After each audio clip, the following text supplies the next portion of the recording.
좋아요, 구독 꼭꼭 해주세요. 깊은 산새가 세상을 잊은 듯 마을을 포근히 감싸는 밤입니다. 마을의 가장 구석진 곳, 낡은 초가 삼간 안에는 선비 진우가 홀로 앉아 있습니다. 방 안에는 타닥타닥 심지가 타들어가는 호롱불 소리만이 정적을 메우고 있지요. 진우의 앞에는 며칠 전 돌아가신 할아버지가 남긴 낡은 보따리가 놓여 있습니다. 손때 묻은 천을 한 겹, 그리고 또 한 겹 정성스레 벗겨내자 차가운 기운을 내뿜는 낡은 청동 거울이 모습을 드러냅니다. 이 거울을 절대 닦지 말거라. 돌아가시기 직전 할아버지는 겁에 질린 눈으로 진우의 손을 꼭 잡고 신신당부하셨지요.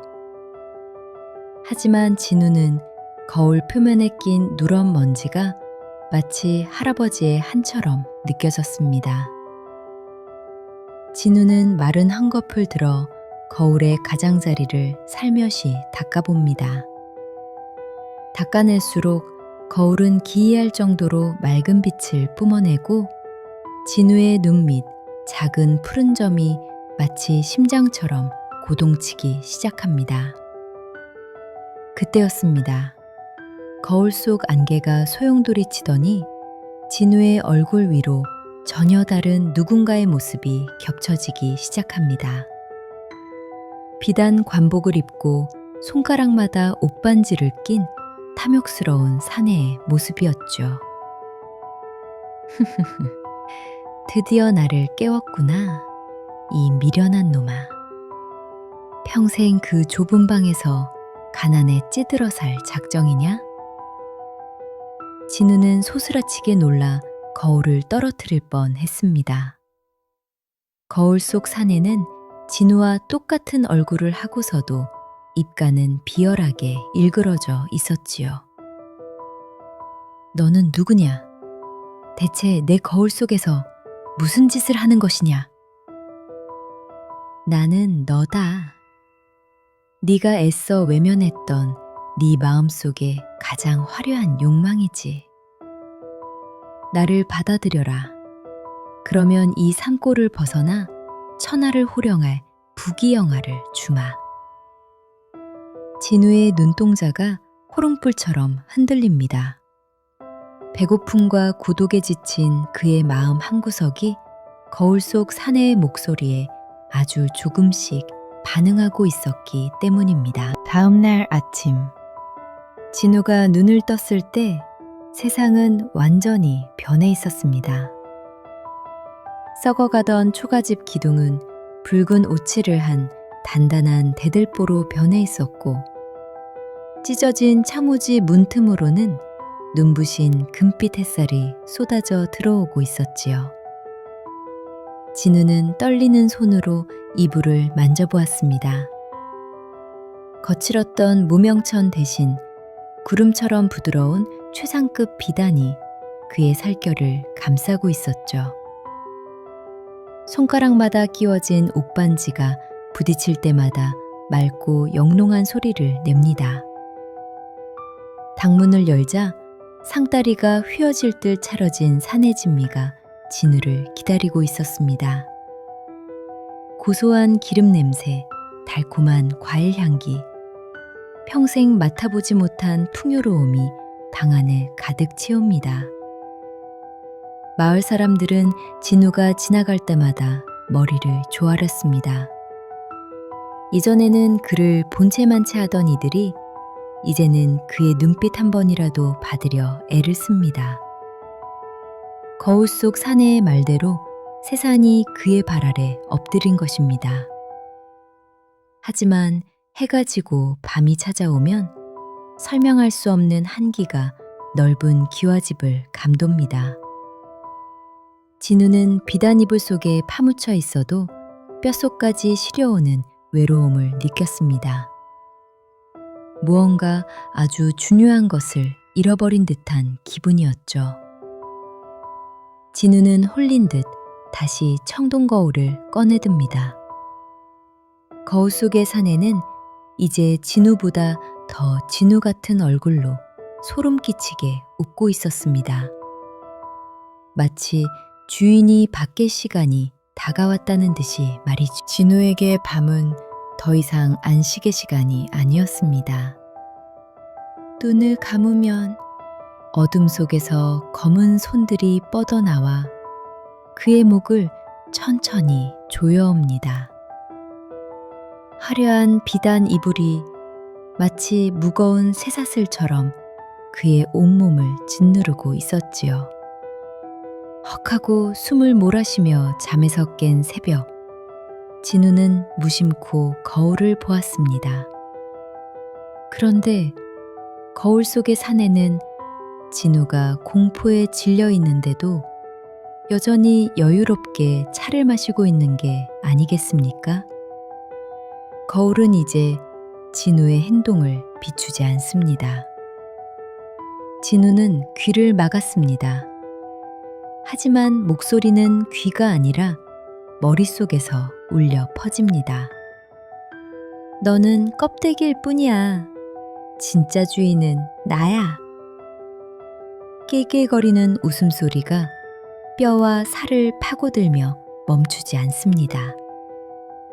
진우의 눈에는 세상 모든 것이 의심스러워 보이기 시작했습니다.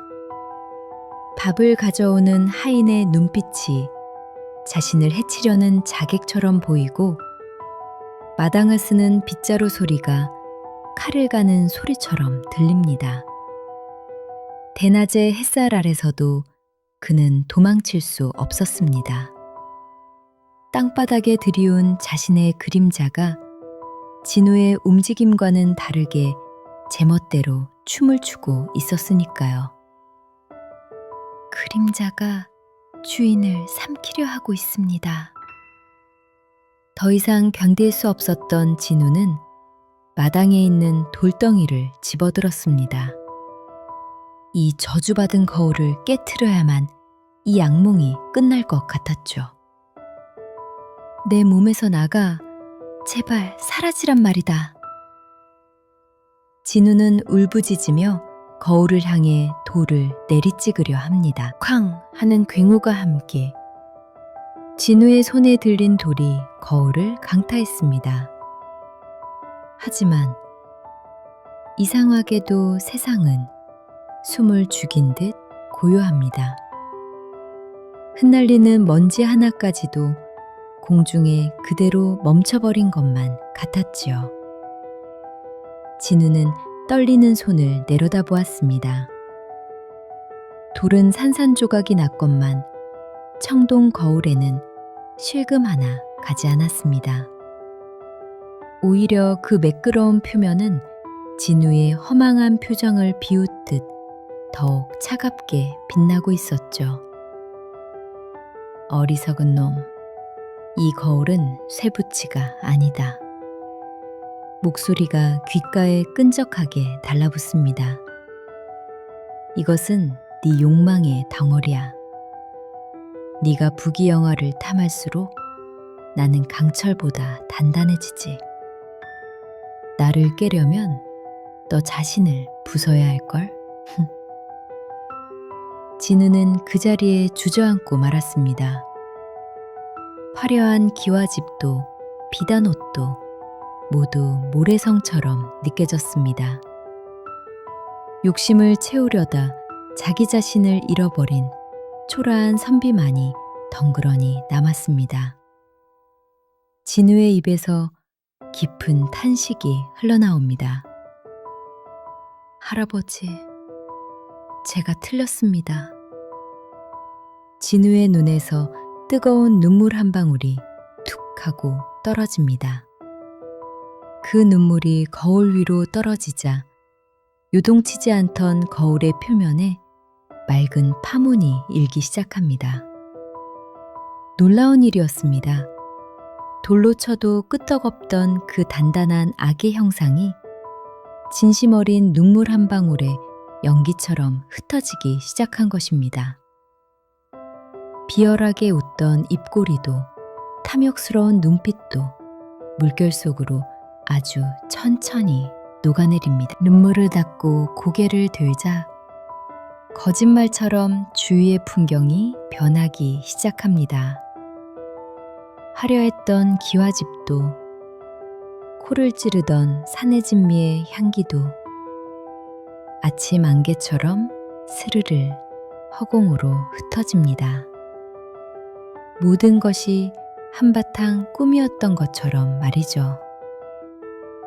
정신을 차려보니 진우는 다시 그 좁고 낡은 방 안에 앉아 있었습니다.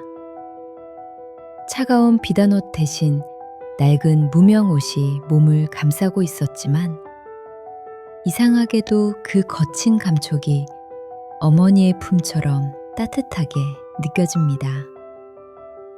진우는 낡은 보따리에 거울을 단단히 싸서 산 깊은 곳 늙은 소나무 아래에 깊이 묻었습니다.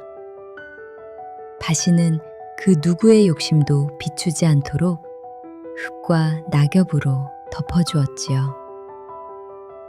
마음의 짐을 내려놓은 진우의 발걸음이 깃털처럼 가볍습니다. 집으로 돌아와 마시는 시원한 물 한 모금, 그리고 따뜻한 감자 한 알. 그것만으로도 진우의 입가에는 미소가 번집니다. 남들과 비교하지 않는 삶, 내 것에 만족하는 마음이 진정한 부귀영화임을 이제는 알기 때문입니다. 산골 마을에 다시 어둠이 내려앉습니다. 하지만 더 이상 무서운 밤이 아닙니다. 풀벌레 소리는 자장가처럼 들리고 밤바람은 지친 하루를 미로하듯 처마급 풍경을 살며시 흔들어줍니다. 진우는 낡은 이불을 끌어당겨 깊고 편안한 잠에 빠져듭니다. 욕망도 두려움도 없는 아주 고요한 세상으로 여러분도 이제 진우와 함께 편안히 눈을 감으세요. 안녕히 주무세요.